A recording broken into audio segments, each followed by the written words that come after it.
The Shiv Sena student wing complains to the Vice Chancellor of Mumbai University that it is offended by the novel Such a Long Journey. Copies are burnt at the university gates. Needless to say, no one has actually read the book.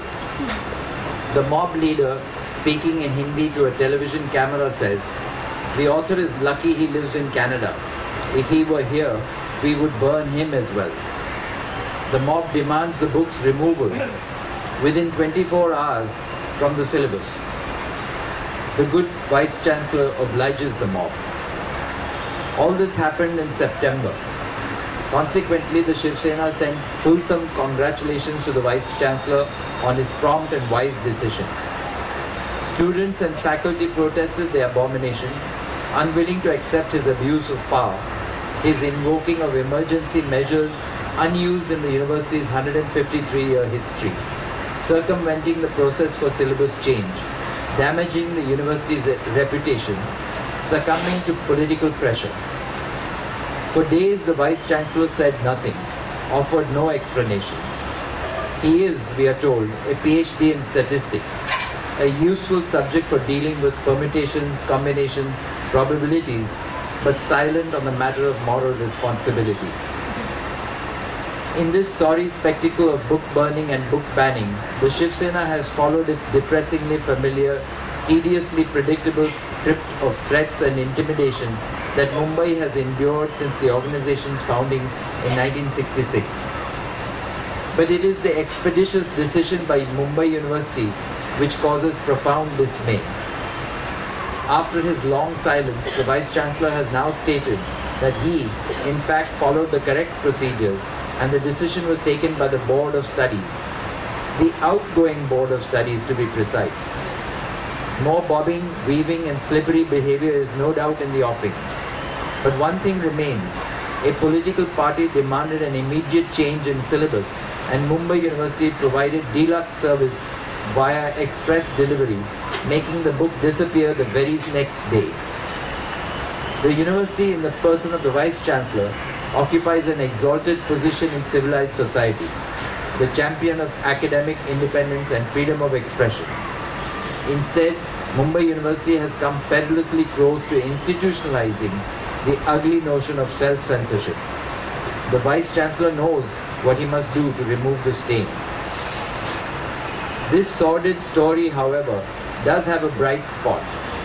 Civil society has responded, in Mumbai and elsewhere, with outrage, questions, petitions. It is inspiring to see. The stand taken by teachers, citizens groups, bloggers, journalists is exemplary. Who knows, it may even educate the main actors about the workings of a real democracy. As for the grandson of the Shiv Sena leader, the young man who takes credit for the whole pathetic business, who admits to not having read the book, just the few lines that offend him and his bibliophobic brethren, he has now been inducted into the family enterprise of parochial politics, anointed leader of his newly minted youth wing. What can, what should one feel about him? Pity, disappointment, compassion. 20 years old, in the final year of a BA in history, at my own alma mater, the beneficiary of a good education, he is about to embark down the Sena's well-trodden path to appeal, like those before him, to all that is worst in human nature. Does he have to? No. He is clearly equipped to choose for himself. He could lead instead of following the old regime. He could say something radical, that burning and banning books will not feed one hungry soul, will not house one homeless person, nor will it provide gainful employment to anyone, unless one counts those hired to light bonfires. Not in Mumbai, not in Maharashtra, not anywhere, not ever. He can think independently and he can choose. And since he is drawn to books, he might want to read carefully this time, from cover to cover, a couple that would make him make his choice. Come to think of it, the Vice Chancellor too may find them beneficial. First, Conrad's Heart of Darkness. In order to consider the options, step back from the abyss or go over the edge. Next, the Nobel laureate Rabindranath Tagore's Gitanjali.